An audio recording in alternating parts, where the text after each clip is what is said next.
Parashat Lecha. The Parashat talks about the story of Avraham Avinu, the first believer, and the Zohar reveals to us that Avraham Avinu is much more than just our forefather, and just more than our guide into the journey of life. Avraham Avinu represents the power of the soul, spiritual power that each and every one of us has in its own unique way, and he shows us the path to be able to go to what we call the tikkun, the completion of the spiritual task that each and everyone has. If we talk about Avraham Avinu, what year was Avraham, Hebrew year, was Avraham Avinu born? 1948. 1948. And what year are we at? Now, 5,000? 783. So, here, Mr. Accountant, you should do it by heart. So we're talking about over 4,000 years that Avraham Avinu was walking, here among our midst. Who exactly was this legendary figure that he was, and what's the connection, if at all, it has to our reality today? Now, I love Avraham Avinu. I mean, what am I to say? But my kind of guy, goes against the whole entire world, does what he wants, speak what he wants, But beyond that, I was always fascinated at and that's a topic by itself, about the military commander that Avraham Avinu was. There is a book that was written, this is a very interesting book, it's half written in Hebrew, half in English. One side is Hebrew, one side is English. It's written by Uri Milstein, and I think you can get it in the library. It's called The End of Life. I would highly recommend to you to read this book, because he does analyze there, among other things, the battles of Avraham Avinu with a war of 4 against 5. But that's not what we're going to do here today. So it's clear to us that Avraham Avinu is not just this historical figure that represents the beginning of the Jewish nation.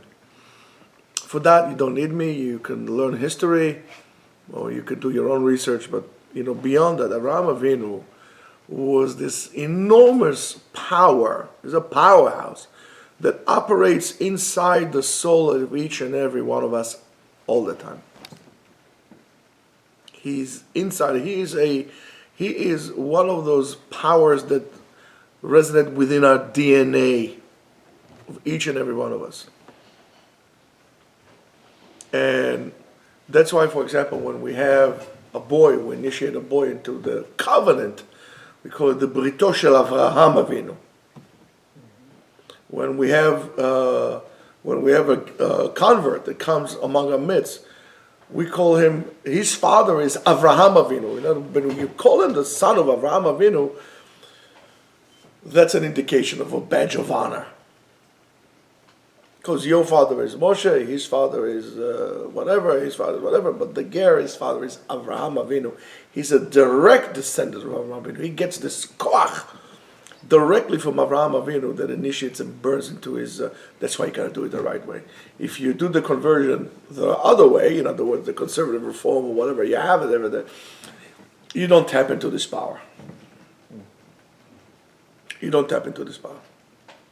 So Avraham Avinu is this powerhouse that is inside of us, each and every one of us, that it is a power, an energy, or force that we all have to understand and we have to reckon with in order to be able to reach the ultimate purpose of our Avodat Hashem in this world. And that's the reason why we're here.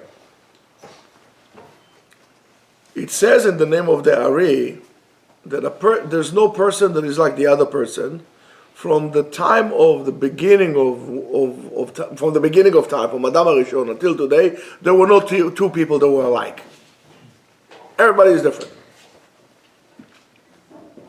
And as a result of that, no one can fix what the other person was supposed to be doing. So, there's a tremendous responsibility to understand to each and every one of us why it's important that we do what we're doing. And in other words, is that every person has his own purpose, reason, power, and ability to do what he needs to do. So when a person tells me that he feels useless, that he feels so on and so forth, or he's giving up, or he's depressed, excuse me, and so on, it's just to me an indication that this person is not even aware of the task ahead of him and how important he is in the eyes of Hashem. And that's the bottom line. You don't care about what people say, you care what Hashem says. So, just think about that. And the tikkun that you have to do, the correction that you have to make is within you. You're given your whole lifespan. Some people do it throughout the whole entire life, and some people can do it in an instant. And that's what we say. It's a matter of kiddush Hashem. Sanctifying God's name is an action that could be done immediately. That's done kiddush Hashem. The ultimate tikkun is throughout your life, is to sanctify God's name in this earth all the time. And you should know that the reason why you're in this world is for that and that only. You didn't come down to this world because, this one was wearing that, or this one took that pill or the other pill and so on and so forth, or somebody just wanted to have fun. There is a reason why you and not anybody else from your father's great inventory had come to this world. You, and there is a reason. And because it's you and there is a specific reason why you came to this world, it is so important to make sure that you don't waste the precious commodity that you cannot replace, that from the day you were born declines, and that's time. Don't waste your time. In other words, you don't have time. I mean, if you need time for replenishing, it's like Shabbat. You have a certain ratio to replenish. Even then, you need to do certain things. But to say, I need a vacation, I need to go to the Caribbean now.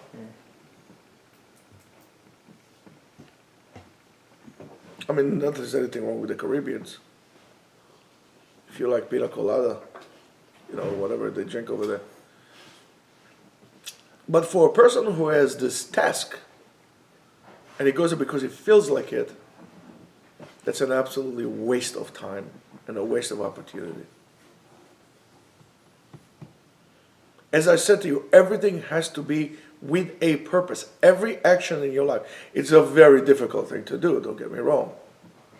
But every action of your life has to be with a purpose, and you have to be aware of why you're doing it.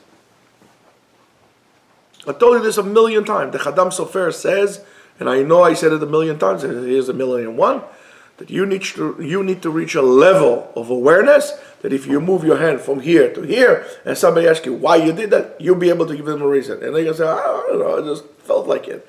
That's not an answer. That's not what expected from you. That awareness is amazing. That's an awareness of a warrior in the battlefield that doesn't have a minute to close his eyes or to doze off or to not pay attention because, I don't know what, he is constantly on full alert. That has to be our awareness. So you got to think very carefully before you spread out the words that most of us say, oh, I'm burning out, I'm this and that, and so on and so forth. When you are saying this, you said that you basically giving a testimony on yourself that you don't know why you're here and you basically operating like a robot or an animal. And that's something that we all need to remember. And we need to know that the emunah in hashgacha, the believing in divine supervision and so on and so forth, teaches us that all the conditions of life that a person gets in his life, good or bad, easy or hard or anything like that, were all given to you for the reason that, because they have to do with you fixing up or repairing what needs to be repaired, or accomplishing what needs to be accomplished. These are the conditions for that. For example, if you're going to take, it's a tomato seed, and then you're going to take white sage seeds from New Mexico, and you try to germinate them in the same fashion, the same condition, it's not going to work. One of them will die. Tomato has to be like a tomato seed, and white sage seed has to be like white sage. You have to have a special flat dish, and not a little shallow with X amount of sand in the soil, and not so much water, and you have to let it germinate, and you have to do the whole entire thing. It's completely different. Whatever reason you were dished out your share in life was not because you have bad luck. Whoever tells you that has nothing to do with emunah. Whatever you would dish out in life, whether it's a disorder or disability or ache or pain or an itch or whatever, it was meant and designed for you to accomplish, and only throughout those conditions you'll be able to accomplish what you need to accomplish. Or when you rebel against that, you rebel against your mission, you rebel against God. Just stop complaining. Let's say, for example, something hurts you. I'm not saying say, no, it doesn't hurt. It hurts. Okay, it hurts. Well, I gotta keep on doing what I'm doing. Or people know, take it easy, you don't have to go, No. I am. It hurts you? Terrific. The more it hurts, the happier you should be. Why? Because I know I'm getting close to finish my job. I'm doing what I'm doing. Otherwise, if I'll take a pill and I'll pop an oxymoron, oxycodone or something of that sort, I'm going to avoid what I need to do. It's like trying to to fix a door with a screwdriver. Instead of taking a screwdriver, you're taking a pencil. I need that pain to overcome what I need to overcome in order to accomplish what I need to accomplish. So I should not butt into your business and tell you don't do it or this and that. I'll just tell you, listen, give you the koch, strength to continue doing what you're doing, to encourage you not to quit. And that's very important to understand. And we know that, for example, that nothing bad happens from Shamayim. En ra yored min hashamayim. And we all know that. And everything is for the sake of mankind, for the goodness of mankind, so he could basically fix himself. So Avraham Avinu, the head of all believers, grew up in the house of Terach. Terach, which was his father, was the biggest pagan out there. He was a pagan, evangelic pagan. Pagan dealer. He was a pagan dealer. He was a pagan, whatever you wanted. Right, Sam? Put your phone away. Thank you. And only in this place, there was the center, the epicenter of impurity of the world, the epicenter of paganism in the world. This filth, Avraham Avinu flourishes and reaches all the high levels that he reaches because of that.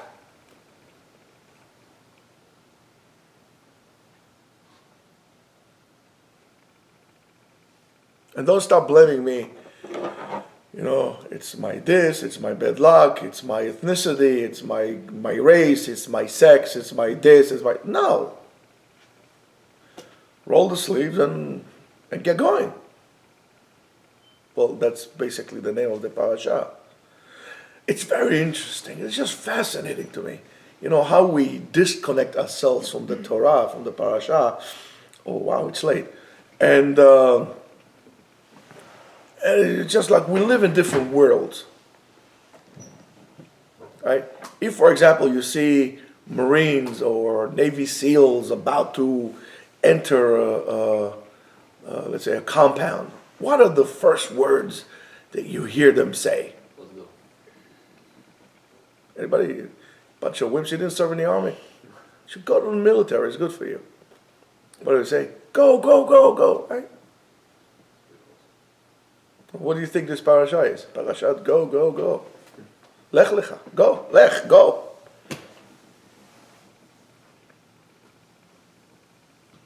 Now, okay, so that's a funky point. But if you don't do that, if you don't apply that, you're missing the whole entire point. What will happen if, let's say, you need to clear now a room? Standing on the outside, there's some aggressors inside, you need to clear the room. So, of course, they'll tell you enter from this way, you enter from that way, and so on and so forth. But what's the one thing you should not be doing? Nothing. Stand there in the doorway. Get going. Why? You're going to get hit. Somebody in there, you need to create a motion. That's exactly what HaKadosh Baruch Hu is telling Avraham Avinu. So Avraham Avinu not only started to fix himself, from this point, Avraham not only started to fix himself, but the whole entire tikkun, the repair of the world started for him. The Zohar shows us that the commandment that was given to Avraham Avinu was to go and to fix himself. To really complete the level that he was at. It's like a football team. They go all the way to the whole entire, they want to reach the head of the conference, or not the conference, you call it the division, and so on and so forth, and then go to, they want to get the advantage for the playoff. And it's not just, okay, we made the playoff, okay, terrific. No, get the best spot so you can recuperate and heal. And then, oh goodness, we made it to the Super Bowl. All right, let's go. Let's get the beers and some cigars, and let's just chill out. Oh man, it's the Super Bowl. You gotta fight it. It's the one chance of life. That's called lehashlim et hamadrega. You gotta put an effort all the time until you reach your goal. You haven't reached your goal, you can't rest, unless when God tells you to rest, and that's will be Shabbat. Oh, I need time to relax. I want to go. Overlanding. Right? There are things that are important. How do I navigate that? Well, it's very simple. If what you're about to do right now is a part of what you truthfully see as something that will help you accomplish that task in terms of tikkun olam and tikkun yourself, go ahead and do it. But if it's something that's going to go and just make you money, we understand that you need money. We understand that. The Rambam understands that. But what do you need for life? Money is not your goal. If money is your goal, you have no purpose in life. I'm sorry to tell you that. I would rather have a community of people that are goal-oriented and are not wealthy than to have a community of wealthy people that are not goal-oriented in terms of spirituality and so on and so forth. As a matter of fact, I don't think I would have a community like this because everybody would live by themselves. When the Jews were poor, they had great communal life. When the Jews became wealthy, it fell apart. So Avraham Avinu was the one who actually shows us by example how to do so. So again, the Torah is not a historical book, but rather a living guidance and continuous guidance to each and every one of us how to really act throughout your life, as we maybe will be if we have time and they let us do at the end. Throughout your life. Avraham Avinu, not only that was the trailblazer for us how to reach the Tikkun Shalem, but even further than that, he himself represents our neshama that each and every one of us have. That's why the commandment of Lech Lecha, go, has to really echo in your awareness of every other, not only a Jew, any other human being who is interested in real spiritual, worship or spiritual progression and so on and so forth. And that is what is the spiritual connection or that task is called Dvekut Bakadosh Baruch Hu. Attaching yourself and seeking closer proximity to God in every action you do.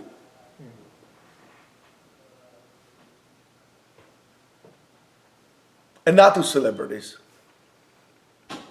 People love celebrities. People love to take pictures with celebrities. All they chase, they're all little run celebrities. I want to get closer to God, not to Kim Kardashian or whatever it is out there. Whoever the celebrity is nowadays. So, and how do you do so? You're not allowed to stand still. You have to be in constant movement all the time. A spiritual person does not sit idle. He's always on the move. He's always moving, always moving, always moving, always moving. He's like water.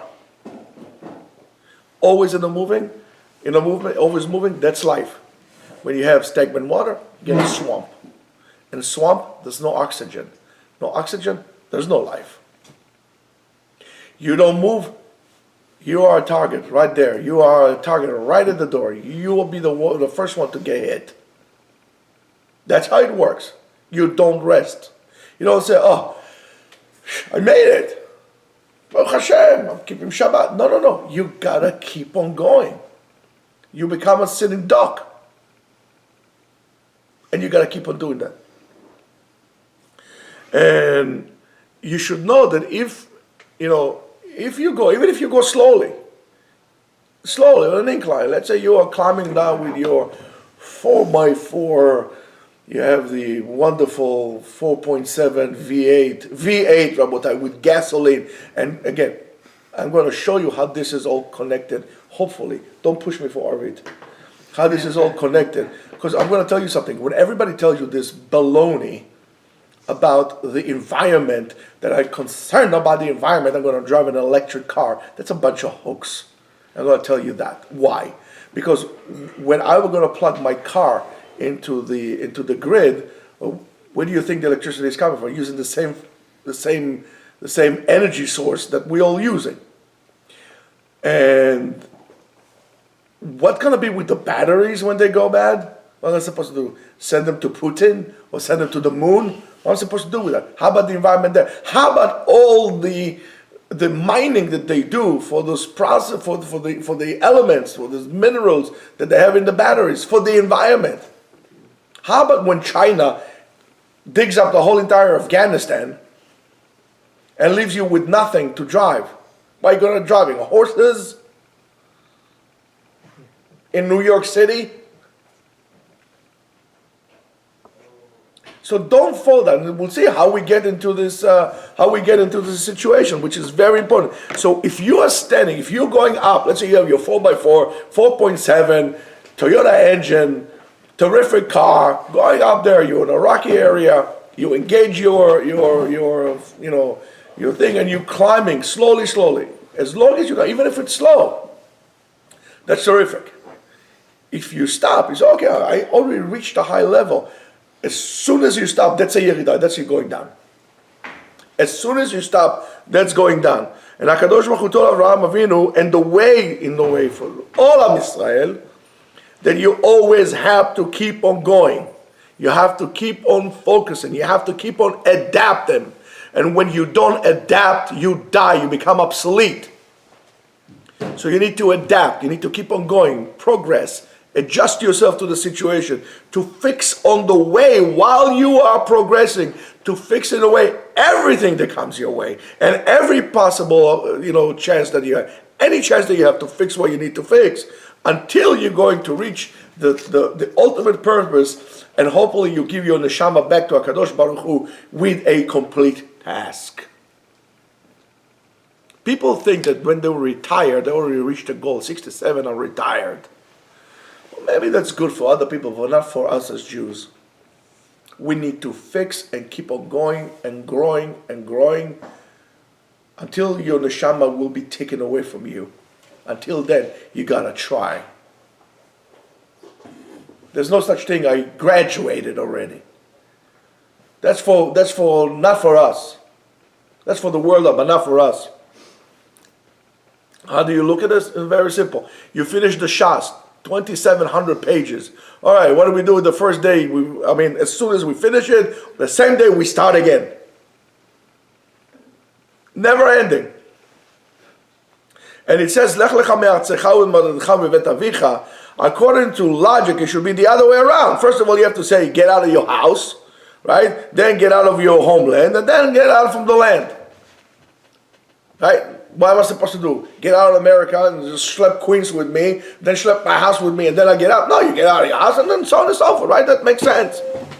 But the Torah comes to teach us something completely different. The Torah comes to teach us that this is also regarding the avodah, the seder avodah of the tikkun. How do you actually fix things, Rabotai? And now you think about it very carefully before you're going to move to other places and before you're going to turn your TV again, or your radio for that matter. The soul has many components to it. In order to fix it, I need to know how. So, every person has what we call midot ha'od, bad qualities in him that are rooted inside of him from the fact that he lives in that particular country that he's at. As the Rambam says in Halachot Deot, derech briato shel ha'adam, it's very common, it's a very natural way to do, that a person is going to adapt the opinions and his actions after his friends, his relatives, and v'noheg minhag anshe medinato, and is acting according to the way they act in that country. And that's a natural way, right? So in a natural way, in a natural fact, we attach ourselves to the same defects of the people that we are surrounded by. It's very simple. If you're going to come and tell me some kind of anti-Semitic rhetoric, how come Jews are not loyal to America because they vote Democrats?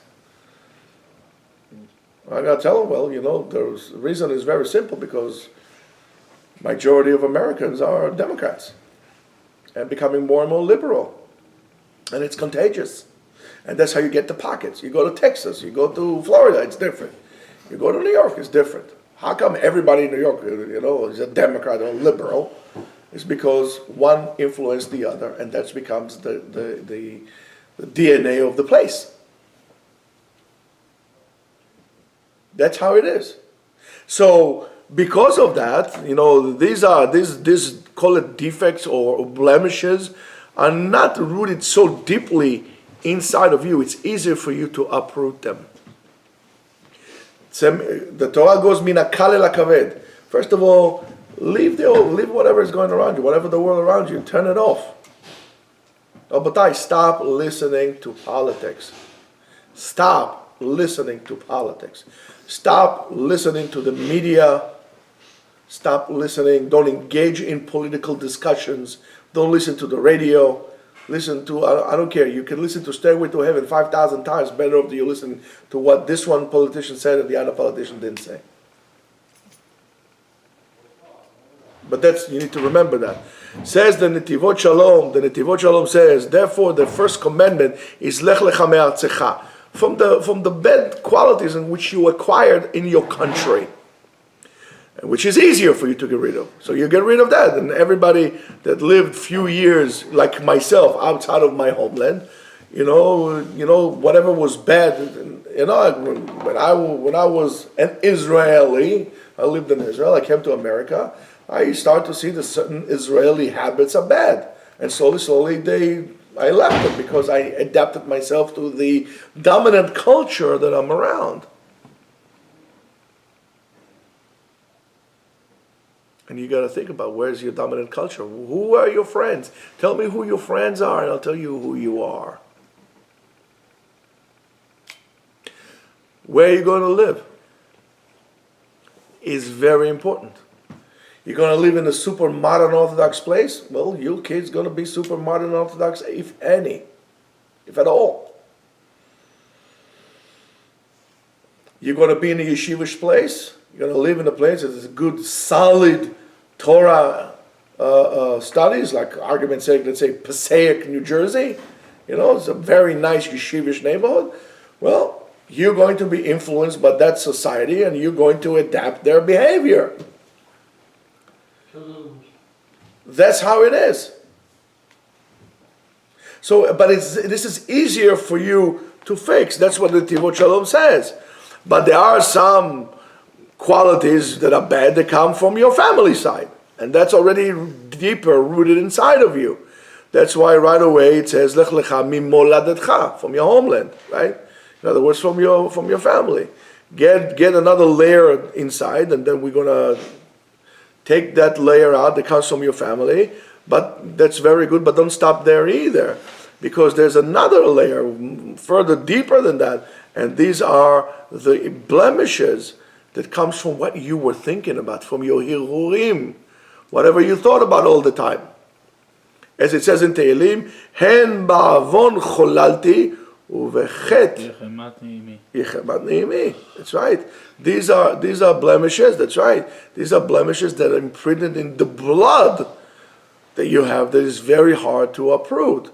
And that's why it says, Lech lecha mi bet avicha.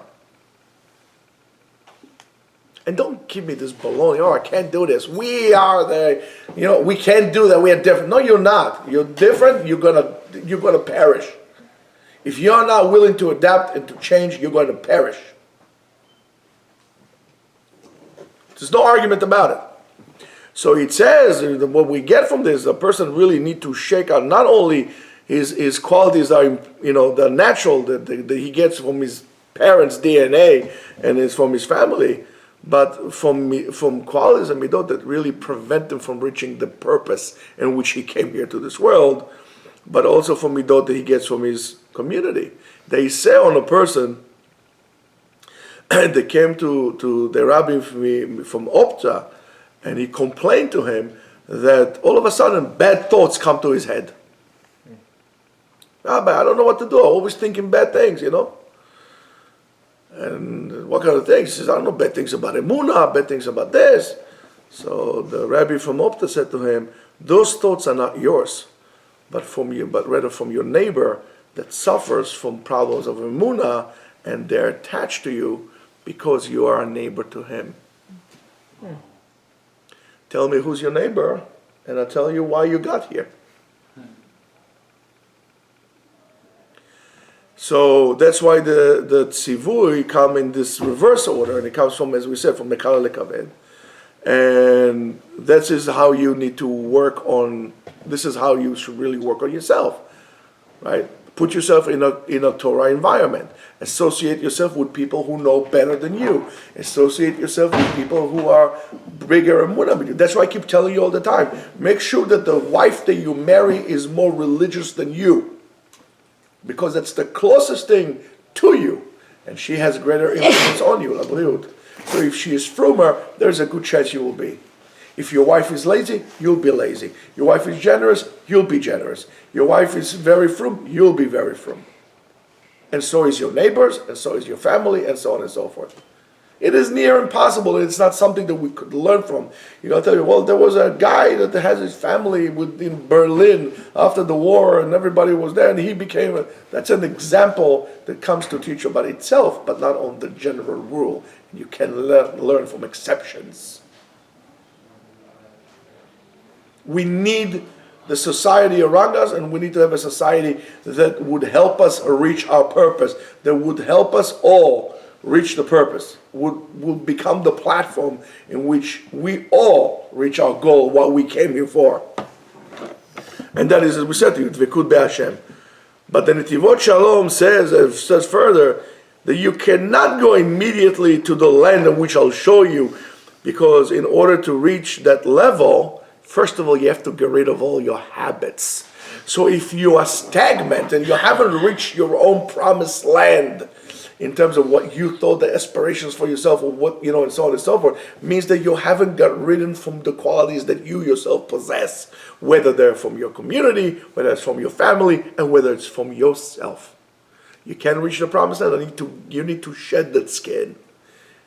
You need to wipe that spiritual dandruff of bad quality from you. And it's easy as bad dandruff to just go like this. You don't want it. And you just complain. So the will, right, especially when where you immerse with your things. I can move to Lakewood, but I like to watch things on TV that I shouldn't be watching. Well, it's mushrash in you, it's rooted within you. You need to cut the roots for that. You need to throw them out, cut the roots, and do what you need to do. If you're a man, you got to do that. If you're a Jew, you must do it. So your ratzon cannot be pure if it has still places. You can't connect yourself to and actually benefit from this pure spiritual nourishment if there are holes in the pipe in which impurities penetrate in. You can't. You gotta fix them up. You gotta cut it and then repair the openings. Only then you can enjoy it. And that's why the Torah says, and maybe if you think about it now, what we said before, that the way of Am Yisrael is not that because we are aloof and arrogant and so on and so forth. But when the Torah says to us, Am levadad yishkon, uvagoim lo yitchashev. Lo yitchashev means not to be considered. It's not to be considered. Lo la'asot cheshbonotem, lo lachshov itam be'achad. Don't think what they think. Am levadad yishkon. You have to live by yourself. Because you have a special task. You need to understand that we all as Jews are obligated to each other. We are the co-signers, the guarantors that the job will be done to each other. And you can mix within non-Jewish ideology that is not from the Torah. So if you want to be a person who's Yerei Shamayim, guys, you have to stop with listening to the media and to the opinions and what is political correct or political ignorant and all the other garbage that comes along with it. You have to stop. Because if you are not, your Torah will be corrupted at the end. You're going to take the Torah and you're going to corrupt it at the end. So the first thing that as we said to you before, just to summarize it, that is demanded from a Jew is to continue going, to continue progressing, to elevate himself. To be a Jew means not to step in one place and always moving from the place that you are to the place that you should be, to the place that you could be. And from what you're thinking about yourself to a deeper level to what you really are. In other words, you have to take an inventory of who you really are and then fix it. As the Mesilat Yesharim, we went through this, as the Mesilat Yesharim says in his introduction. And a personal advice from Avraham Avinu is, guys, run away from honor. Run away from honor. Because sometimes it seems like it's our best friend. It's very pleasant. It's very caressing. It's embracing and so on. And so it plays with us. It advocates for us. And it gives us a sensation of life. It gives us a sensation of importance. And it's very possible that we overcome everything. And we became tremendous influencers of other people. And we contribute. And we help. And we establish. And we have a lot of innovations and so on and so forth. Of helping society and so on. And we run from one place to another.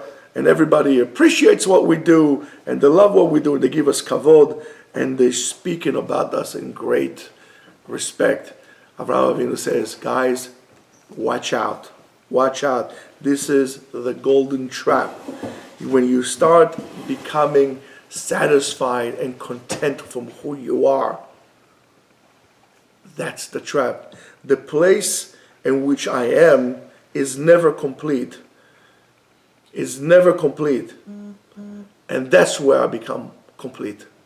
when I'm never satisfied with who I am, when I always want to become better. Shabbat Shalom.